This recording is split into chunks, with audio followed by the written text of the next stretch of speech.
Thank you for listening to the Good Neighbor Podcast, West Denver.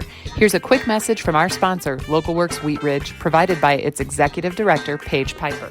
Local Works is a nonprofit organization whose mission is to make Wheat Ridge a more vibrant and sustainable place to live and work. Our mission and action is programming that provides neighborhood revitalization and small business support, keeping and growing the businesses we know and love in Wheat Ridge. In simpler form, we provide connection. Connection to business, connection to community. This is the Good Neighbor Podcast, the place where local businesses and neighbors come together.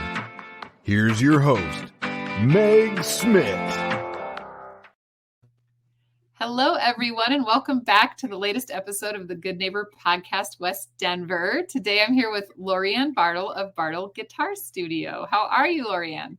I'm doing great. Thank you for asking. How are you?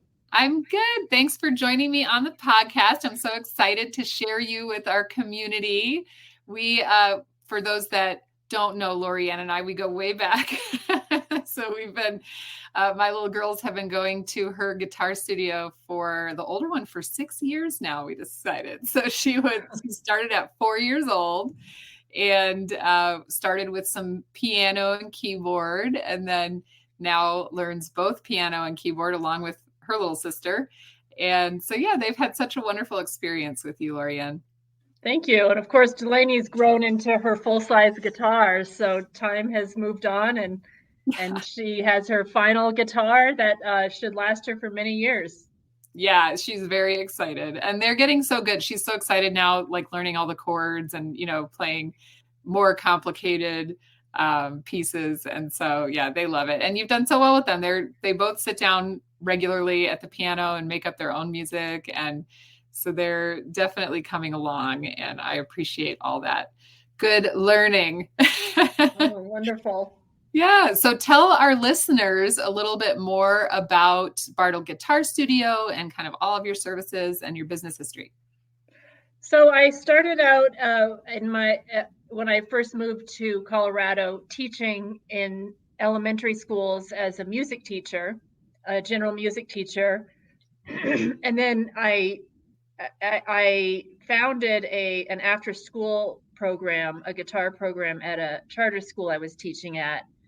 And I'm a classically trained guitarist, and I started a guitar program for group classes, and I loved it so much that I really wanted that to become the focus of my career. And so around 2012, 2013, I started to transition over to private teaching. And when I first started private teaching, I was subbing part-time in the schools, which was a great experience, and also building my studio, adding students, and things grew until now I'm teaching full-time. This is my full-time job.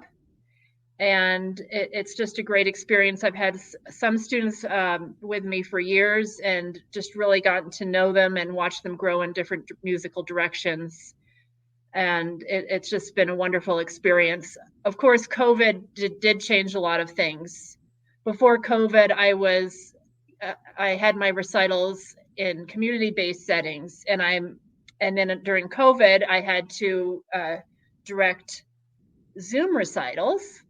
And then as COVID was starting to march into the background, but it would keep flaring its ugly head, I hosted recitals in my backyard with people sitting socially distanced. And of course, you're dealing with the elements there with music blowing and sheet music, sometimes dancing like a kite and just dealing with the elements. But it was great to be together in person after being so isolated.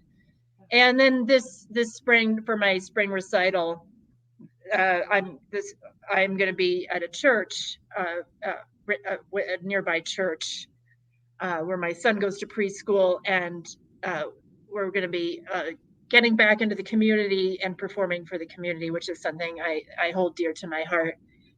as I've also, as a performer, I've performed in a lot of at a lot of community-based events and at senior living communities. And I hope to share that with my students, how great it is, not only to perform and to be an artist and to be fulfilled for yourself, but to take your gift and to connect it with something larger than yourself, something bigger than yourself. And it can be such a great experience to perform in the community.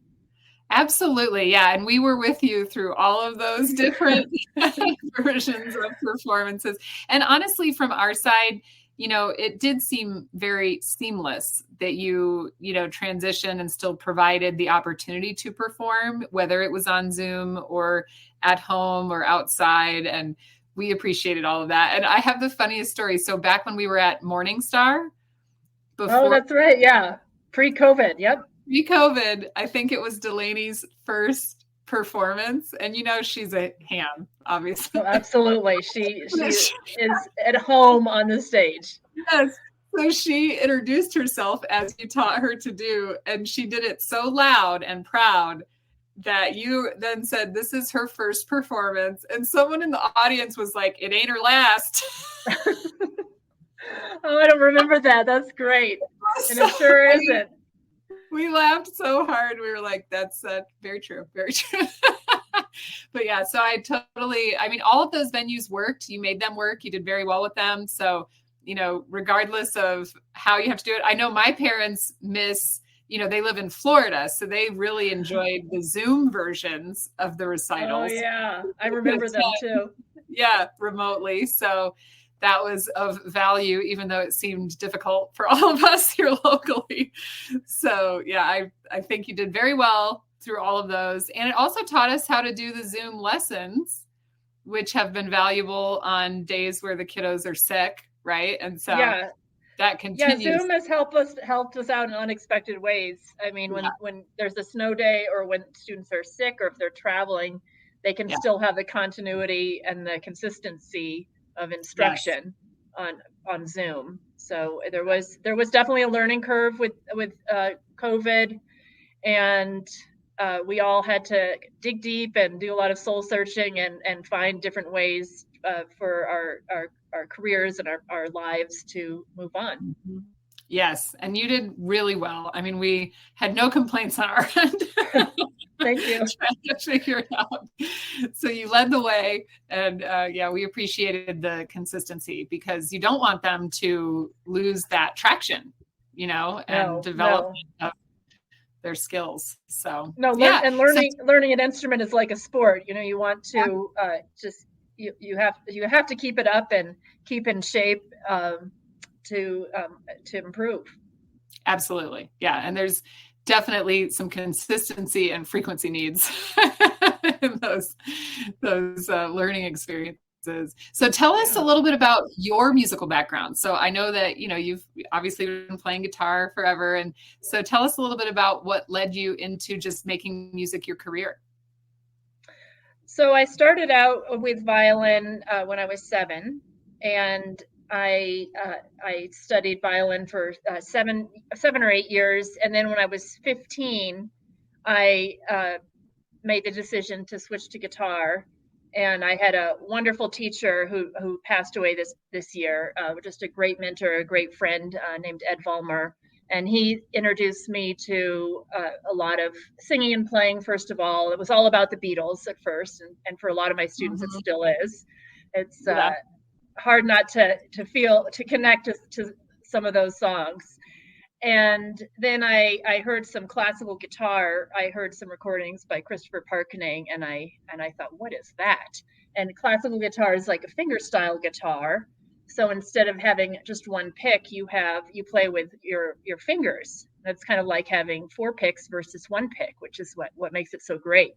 And you can do fingerstyle playing and be your own orchestra, because you play different parts with your 4 fingers that you can produce, kind of like the piano. Yep. Yeah, and I value that, obviously, having a piano background. So yeah, it just increases the intricacy of the music that you can play, and therefore kind of how good it sounds. One So of the that's most awesome. beautiful, and it's beautiful that you have so much versatility to either play with other people or to play your own solo music. That's with piano and with guitar, that's part of the appeal. Yeah, definitely. Yeah, you can be solo and have just as much success and fun. Absolutely. And you also perform as part of a duo. So tell us a little bit about your performance duo. So I'm a member of the Colorado Lark Flute and Guitar Duo.